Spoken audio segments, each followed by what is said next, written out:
Welcome into the Sports Buffoons Podcast.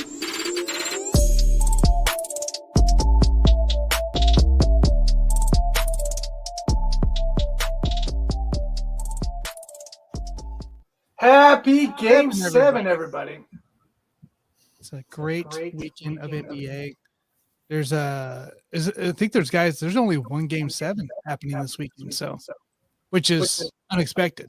Anyways, guys, my name's Tanner Dawson of the Sports Buffoons, and let's talk sports here. Join with me on every weekend here, Scott Cobe, SJ Cobe1 on Twitter of Let's Talk Sports. Scott, what's up, dude? Not much, and I got the only Game 7 in the NBA this year, so. Right. There you go. And then we got JG. Yo, what it do? What it do? What's up, JG? So I'm pissed. My Warriors are cooked. I was about to say, it was quite a craziness going into play, and your teams are out, Jason. Yeah, well, the Spurs have been out for a while, so I wasn't too worried about them. Since Popovich retired, is that basically what we're saying? Oh, well, yeah, I don't know if he might be retired mentally, but he's still there physically, so I don't know what's going on over there. That's what I was talking about. Oh, man. Guys, before we get started here, I know we're going to talk some about the losers here and these matchups that happened. And there's still one more game still to go, guys, this weekend. That's tomorrow night. Celtics, Sixers going at Game 7. We might give a little tiny preview on that towards the end here. So, but, you know, I want to say one thing here. Who would have thought we'd see the Los Angeles freaking Lakers, who combined for Anthony Davis and LeBron James, played 35 games this season. They each missed 20 plus throughout the season. They were, I think, 500. They were below 500 going to the trade deadline, let alone the All-Star break. Yeah, they were. And now they're in the conference finals against the Nuggets. Who would have thought? So I just, a little rant there. It's just like amazing to me that we wrote this team out 3 months ago, and now they're here. Yeah, I mean, it's all about Anthony Davis. If Anthony Davis plays like he did in most of the series, they're a dangerous threat. I mean, the offset is the home court advantage for Denver and the altitude. And, you know, it's a huge home court advantage for them. But, again, you have a veteran Lakers team and you have guys coming off the bench that contribute and play well. So it's a wide open series. I thought going in Denver would win in 5 or 6. Now I don't know. I just don't know. Yeah. It depends on Anthony Davis. That's the whole thing for them. Yeah, and Anthony Davis really didn't do shit in this last game. He had 17 points in their closeout game.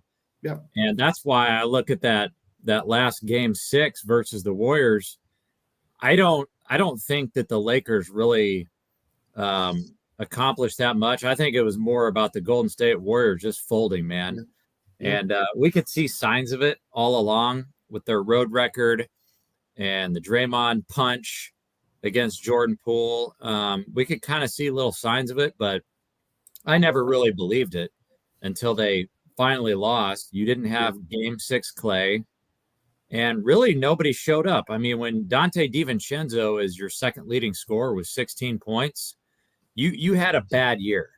And I know you can't judge a full season off of one game, but when I look at that game, it defines their whole season. Because Curry was the only guy, a guy, by the way, who never shows up when he plays in Los Angeles against the Lakers. Traditionally has some shitty games when he plays in LA. He of all people showed up, and that was it. I mean, Kevon Looney had 18 rebounds, but literally the rest of the Warriors didn't show up to the game. So I give the Warriors more credit for losing this game than I give the Lakers in winning this game because, yeah, I understand that you had a couple of role players and D'Angelo Russell and Austin Reeves who had a great game, but that's to be expected when you're playing at home. Anthony Davis didn't do shit. So that would be my biggest concern. And I think that's our Oh, concern. hang With, on now, JG. There was hey, 20 that's boards as well inside these 17 points. yeah, but I'm saying he's the alpha now. He's the guy that's supposed to lead this team in terms of scoring. And LeBron James kind of had to pick him up in this game, putting up 30. So AD is my biggest concern headed into the next series, like he is with all series, is like, are you going to get how many, like, are you going to get 3 good games out of AD? Or are you going to get 2 good games out of AD? So, yeah, I mean, I think it should be an interesting series, but, I'm not going to be surprised either way. I think Denver still has a lot more to prove. I mean, the Lakers with AD and LeBron, they already have a championship. So they don't have nearly as much to prove. But Denver's never really done anything. And so they should have more fire, a little bit more passion going into the series, and they should be really able to take advantage of that home court advantage in the altitude. Well, here's the thing also. Anthony Davis got to cover Jokic, I think. So that's going to take away from Anthony Davis on the offensive end because he's going to exert a lot of energy on the defensive end. So I don't particularly think you're going to see Anthony Davis scoring 20 to 25 in a game. I think you're more looking at like 12 to 15 because of all the energy he's going to exert on the defensive end trying to stop Joker. So, and I agree with you in that aspect. I agree with you on that because Darvin Ham is a defensive coach. Yeah. So he's not going to really give a shit. He's not going to give 2 shits about what AD does on the offensive side. Right. They're just going to have to, do what they can. But this is a defensive-minded team, no matter how you slice it. And so I totally agree with you on that, Scott. I was going to say, like, if I see this kind of stat line versus Joker, I think you did a good job. If you're sitting here with 17 and 20 and you finish the game like that, I think the Lakers won then at that point. Because that's insane. Like to have a 17 and 20, especially against a guy like Joker, who's what would he had 24, 17, and 17?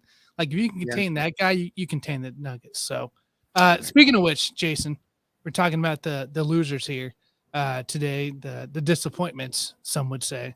Let's stick on this Golden State Lakers series that happened here. And like you said, you talked about it though. The main squad did not show up. Stefan, great, 32 points. But like you said, there was no support. And Mr. Botkins is on here, and he says there's no pool party this year, JG. No pool party. Yeah, the pool party is dry, man. They're going to have to find somebody else to fill that pool. We do got Botkins out here. He says, "What up, y'all? Jimmy a dog. No pool party this year, JG. We all need to put some respect on LeBron Lakers." Tufel out here saying, "What's up, Tufel, fellers?" And the Bakken show switched over to YouTube. Jokic will make AD his son. It's going to be such an interesting matchup. But what do we expect here? I want to know your thoughts real quick, JG. What do we expect here of this Golden State team as we enter the offseason for them? So watched a little bit of the post-game press conference, and Steve Kerr said that these guys, this core with Clay, Draymond, and Steph, have plenty left in the tank. And I tend to agree with him on that. Now, Draymond Green has a $27.5 million player option, but so he can decline that option and become an unrestricted free agent. Mm-hmm. But I just don't think that Draymond has a whole lot of value on another team. He has tremendous value on the Warriors. He's 33 years old. Now, I would like to see him shoot better from beyond the arc. That seems to be his Achilles heel these last couple of years. But I think they have to keep these guys. And if I'm going to trade somebody away, and I talked to Scott a little bit earlier on this, maybe you could trade Klay Thompson, but you're not trading away any of those young guys unless you're just going to punt away your entire future. So you're not going to get rid of Poole and Kuminga and Moody. Those guys, they're still developing. And I know we look at Jordan Poole, he can be an elite scorer. He's still just 24 years old. So he's still a developing player. And that's the future of this team. And so I'm not trading any of their younger guys away. But I could certainly see a scenario where they try to move off of Clay. You're not going to move off of Wiggins for sure. You gave him a big contract. He missed a ton of time this year, which is one of the reasons why they just didn't get enough from him in the playoffs. Not to mention the fact that he had a rib cartilage fracture in Game 5, and he was playing through a tremendous amount of pain. So he wasn't 100%. No. In my opinion, let's run it back, because these guys, they've already proven that they're champions. We know how difficult it is to go back to back in this league. I mean, we go back and we look at the Lakers back in the day, and even when LeBron was on the Miami Heat, we think that it's just super easy for these great players to go back to back. It's not. It's one of the hardest things to do. And so I still think these guys are young enough to run it back just with the exact same crew.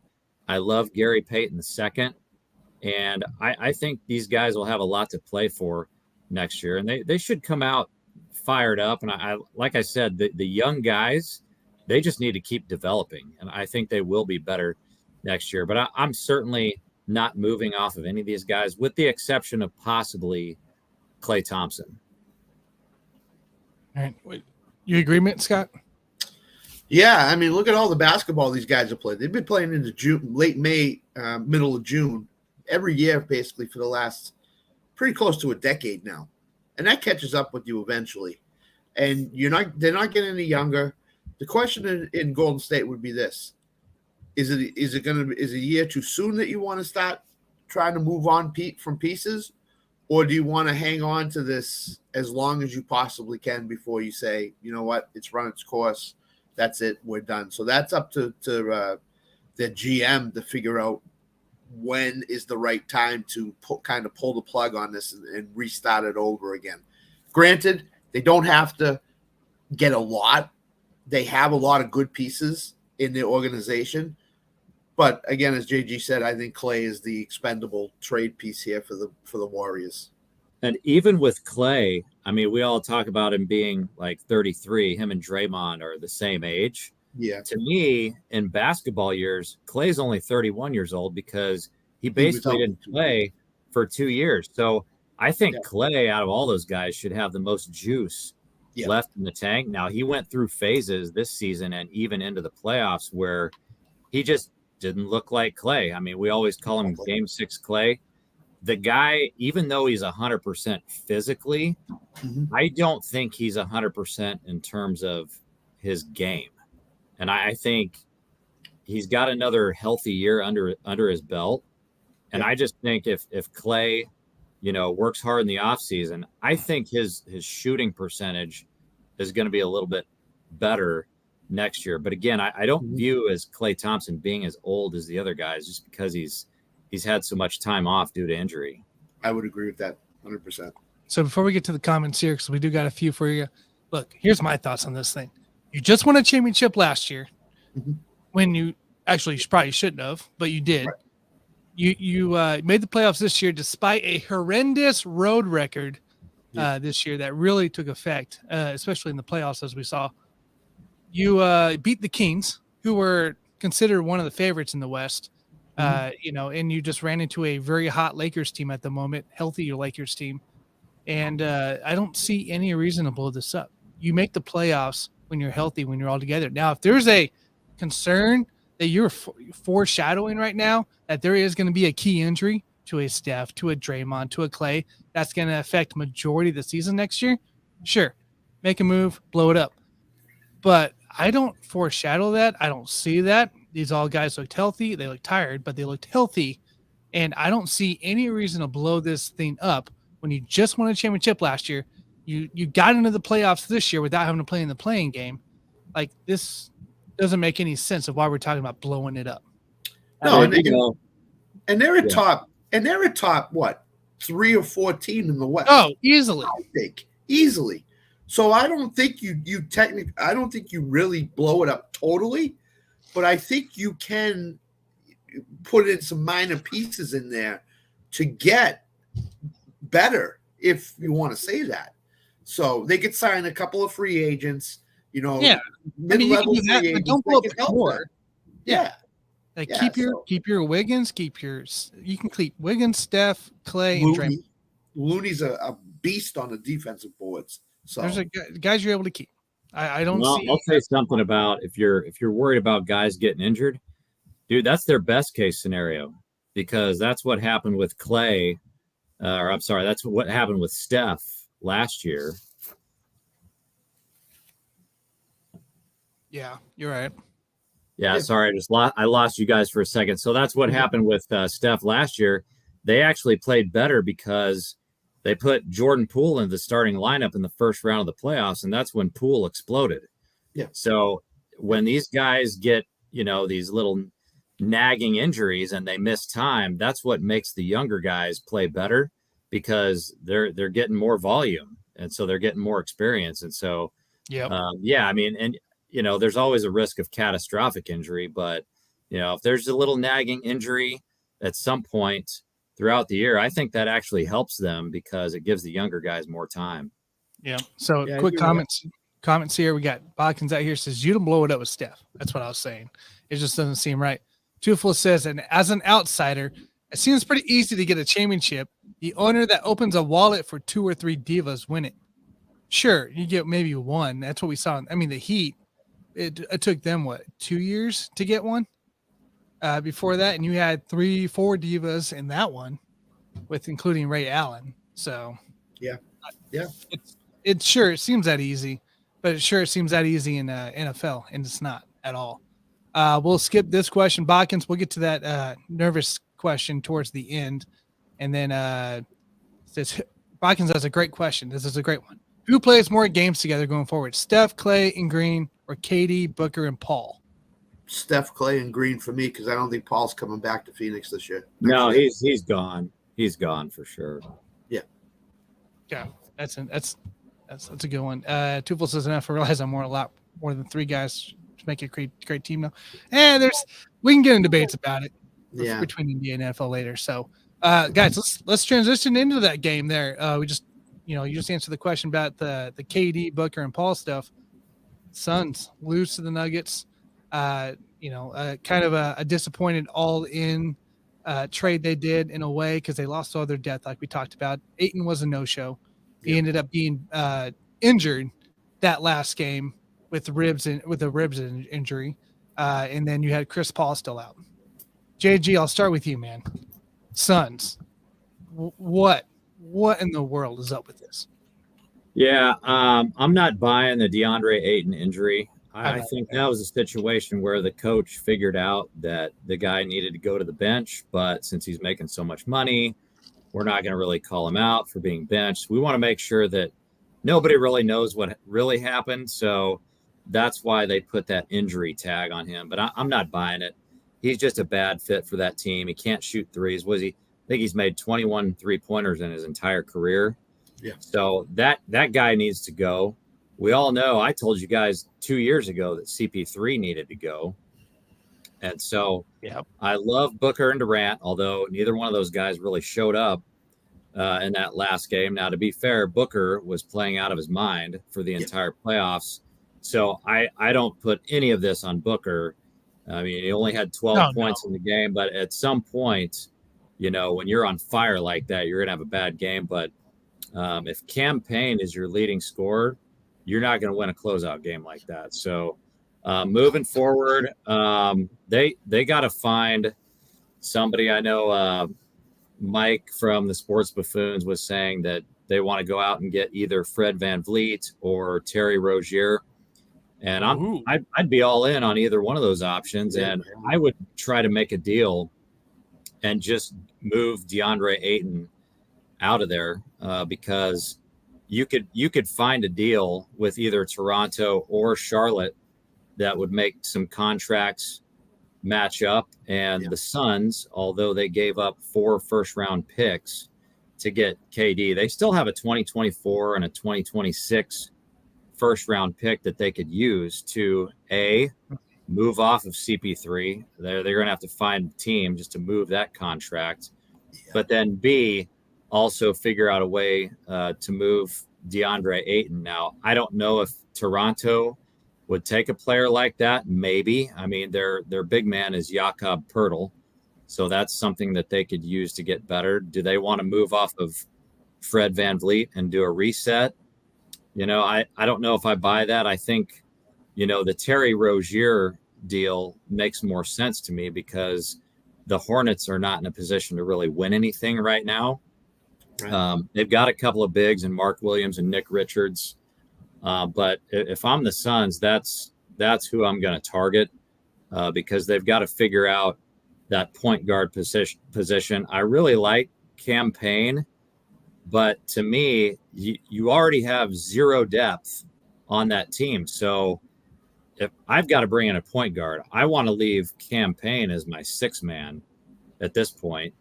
And so I'm looking for a new starting point guard to replace Chris Paul. Hey, by the way, DeAndre Ayton has made 21 career 3-pointers, 7 of them this season. Just so you know. It's insane. 21 threes, man. 21 threes. And meanwhile, he's on a team that got rid of all of their 3-and-D guys. So all of them, dude. You're relying on Torrey Craig, dude. You know what? They went all in. They did what they had to do, and exactly. If they can figure out a way to, bring in another guy, then hell yeah, do it. I mean, if you want to be like the LA Rams and say F them picks, then hell yeah. Get rid of those last 2 first-round picks and bring in a guy and just go all in for 1 or 2 years. Because, after next year, I mean, Kevin Durant, I mean, he's going to be a declining player after next year. So you have to go all in. So I would totally say F them picks. Yeah, because we mentioned at the beginning of the series, Booker and Durant have to score 70 a night for them to even stand a chance to win. They do not have a third player that presents a problem shooting the basketball, in my mind, consistently. No. And they thought it was DeAndre Ayton was going to be that third player, number 3, until it wasn't, and it's not. So a Terry Rozier could present a shooting problem for teams. He could present a guy that can shoot 45 to 48% from the field. They need something like that because, as JG said, Durant is going to decline here if he hasn't already.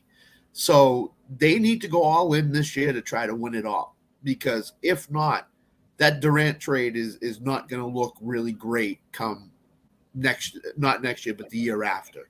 So they need to find some players around to build around Durant and Booker, because you're just wasting Booker's prime years right now. Booker is in his prime NBA playing years right now, and he can score 30 just waking up and getting out of bed in his sleep. So you have to build it for this coming year, and you've got to find a way to get rid of Ayton. You got to find a way to get rid of Paul, and you got to bring in a VanVleet or a Terry Rozier, or find the best shooter in the free agent market and go after him no matter what you have to do to get him. So, yeah, DeAndre Ayton he's the guy that you got to move for sure. Yeah. And I'd be okay with Rozier or VanVleet. Yeah. I guess I'm slightly biased towards VanVleet just because he's a Wichita State guy, but I also feel like he's a guy that teams fear. I think they're both really great players, him and Rozier, but I just feel like VanVleet is a guy that strikes a little bit more fear into the opponents. And so that would be my choice if they can figure out a way to get that deal done. Yeah, exactly. That'd be pretty insane there. By the way, DeAndre, in his one college year with Arizona, made 12 3-pointers that year. So nothing too flashy at all there. Look, I think you guys already said it. Right? Go find yourself a real point guard. Go find yourself. He is a max player making. He's not a super max, but he's a max player making $32.4 million. That contract's going to be almost. I don't think you impossible. I think they can move it. I think they can move it because I think he's got. I know we look at bigs that don't shoot threes as like, just kind of a declining asset in this league. But I mean, somebody I think would, especially if you package together a first round pick, I think somebody would take DeAndre Ayton because he's he is a presence in the paint. He's Yeah. an excellent rebounder, and he's a great scorer around the rim. And there might be a team out there that says, "Hey, we want to bring him in and see if we can push him out and make him develop that 3-point shot a little bit better." Yeah. I think you're in that way. I don't think he moves until closer to the trade deadline next year. I think he's on the team to start, but I think if he gets moved, it's going to be during that time. So that's the only time I see Ayton moving. Yeah. On that. So let's get to the commentary before we move on here. Let's see here. Let's see here. No, we already did that one. Yep, we did that one. I'm off here. All right. Bakken says you can't play 2-on-5. That's Exactly. kind of correct. A little harder to do that. More like 2-on-7 some days. That's correct. But you can play 3-on-5. That's why we want Van Fleet on the Suns. That's right. Alan, we'll come back to that All-NBA team stuff here. Alan says the Suns need depth on top of everything else. Yeah, well, yeah, that always helps a little bit there. At least having a couple of guys that can shoot. Only 21 more than us combined. Man, I'd have 25 at least if I was just wide open down low. The Bakken says Pacers gave Ayton that deal last year. Suns matched it. That is true. The Pacers was going to take that, and the Suns decided to keep him because weren't they trying to get Miles Turner? Was that a rumor last year in the offseason?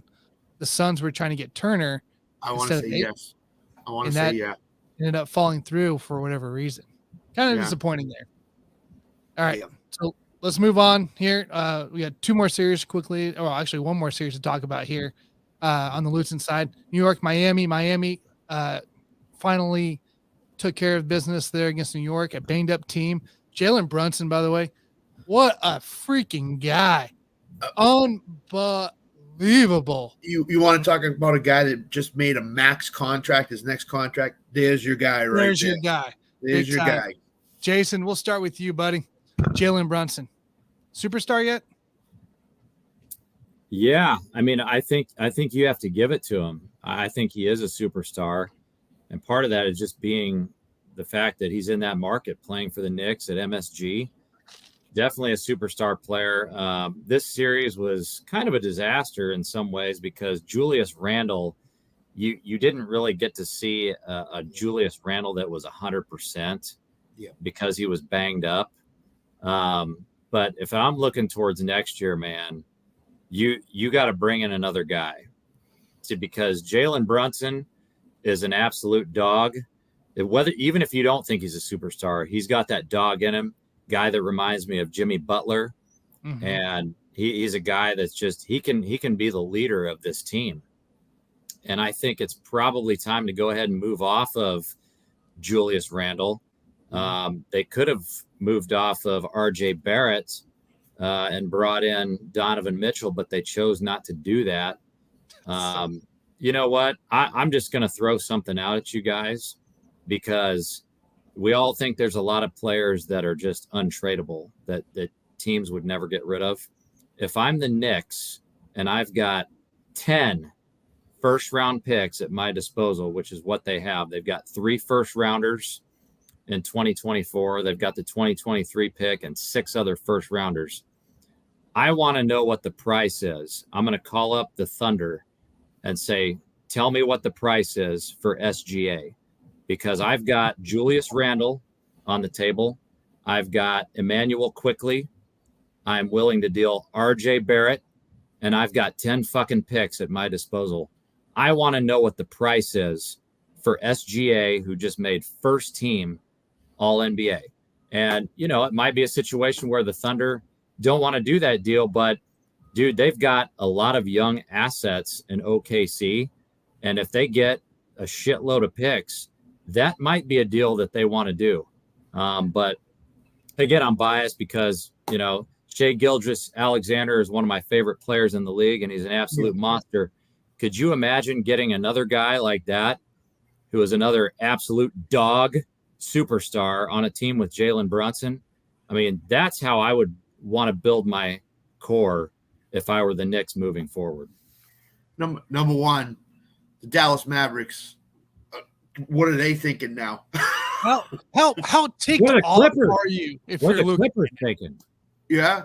Clippers? How ticked off are you if you're Luka right now? Like you cannot be not sitting in your chair watching this game and be like, man, do I really want to stay a Maverick? Do I want to cross the trade now?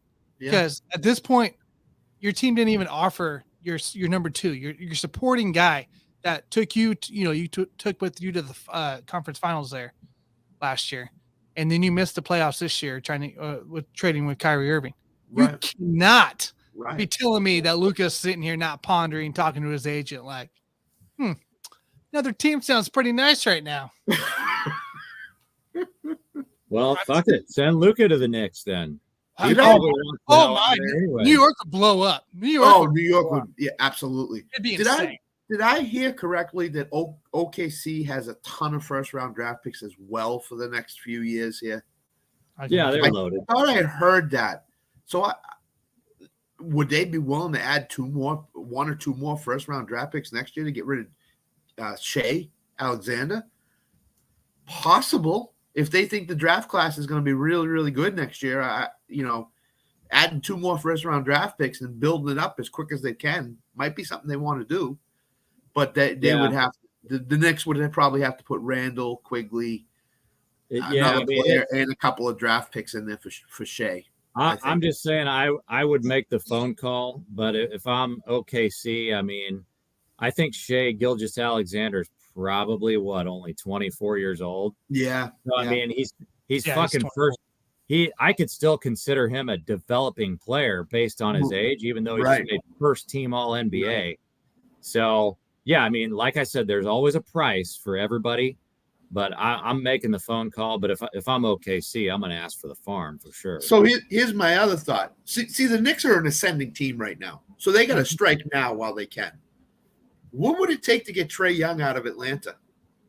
Probably 3 or 4. That'd be it. And maybe what is Atlanta's mindset on Trae Young right now? Last I heard, they were looking to trade him anyways at the trade deadline. Yeah, so getting like 2 or 3 first-round draft picks and a couple players to get for Trae Young, Atlanta might be enticed to do something like that. Well, and then all of a sudden you got Trae Young and Brunson in the backcourt. I mean, you can't get any better than that. Well, if Luka is pissed off enough, he might be begging for Trae Young on the map. It's highly possible. Man. Imagine Luka in New York with that team. Oh my God, that'd be a blow up. Real quick, guys. So I looked it up for the Thunder because we talked about it for the draft picks. They have one first rounder this year, 2 seconds. Then 2024, they got 4 first rounders. Yeah. 2025, they have 4 first rounders. 2026, they got 3 first rounders. And so then they get 2 in 2027. Could you see them having 6 first rounders next year? So that's a total of 16 first round picks. If they get all 10 from the Knicks, now they've got 26 first round picks. Holy moly. Holy moly.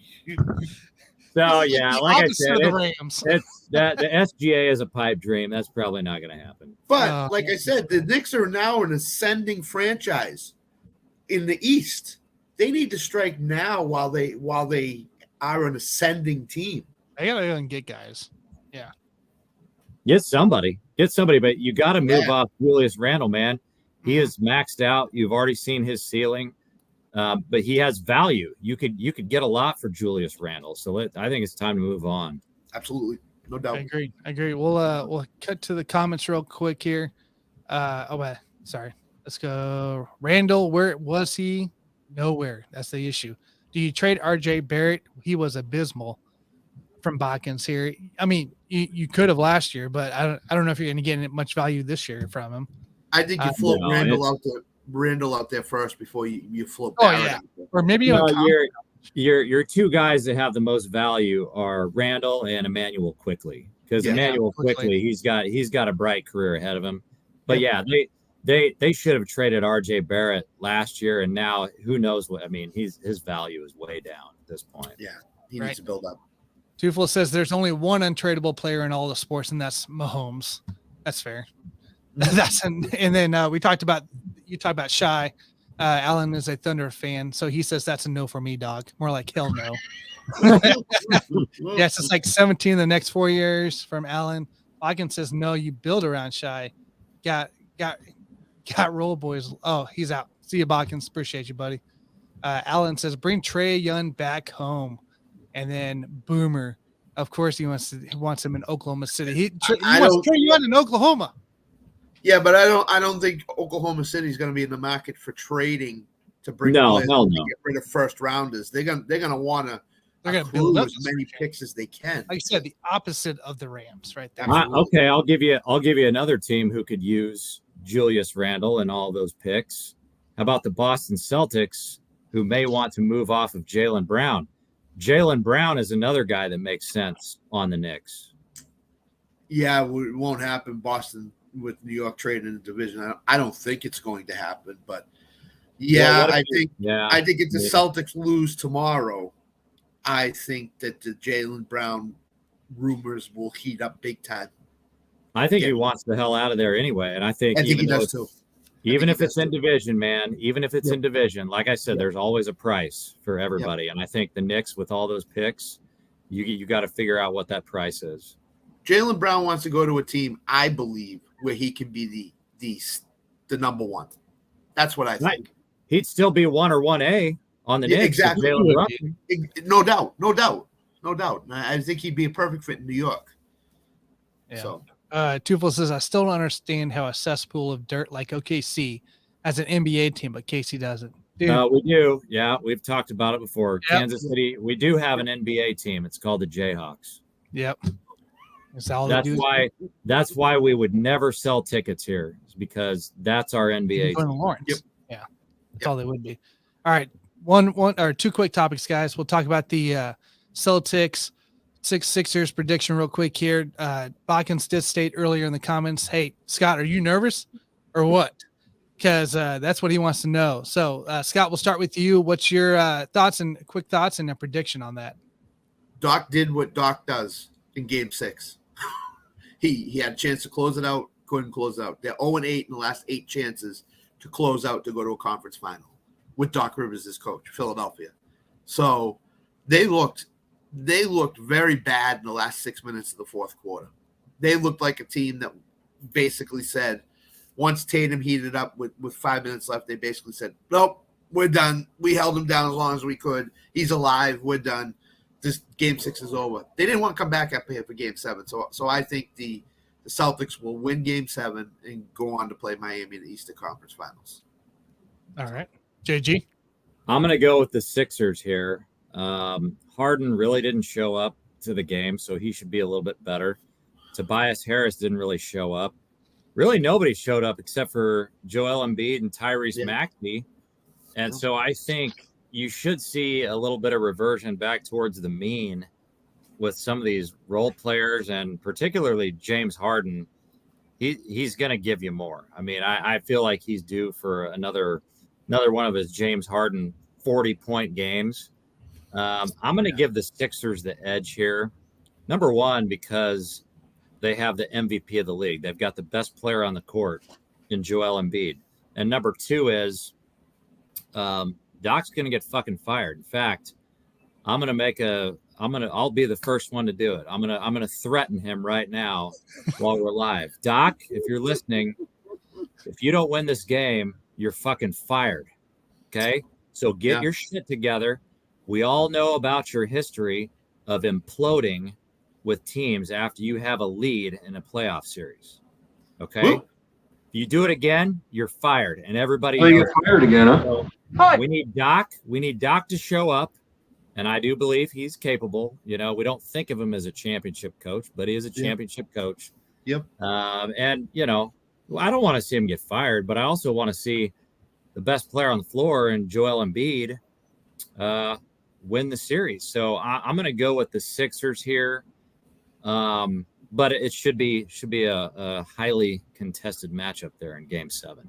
Where was Embiid the last 6 minutes? He got almost no touches in the last 6 minutes of that game. Was it? Yeah, I think it was the last. Al Horford. Yeah, I think they said during the last 4 minutes he did not touch the ball, and so they were trying to. I heard one guy try to put the blame on all three guys. He tried to blame Doc for not giving the ball. Then he tried to blame Harden, and then he tried to blame Joel Embiid Oh my for God. not calling for the fucking ball. I'm like, Oh, dude, if you're the coach, that is your job.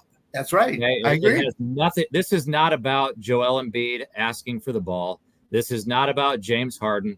James Harden has already proven that he's an assist machine. He's No already doubt. proven he is an elite playmaker. He's not a ball hog. Okay, this has nothing to do with those guys.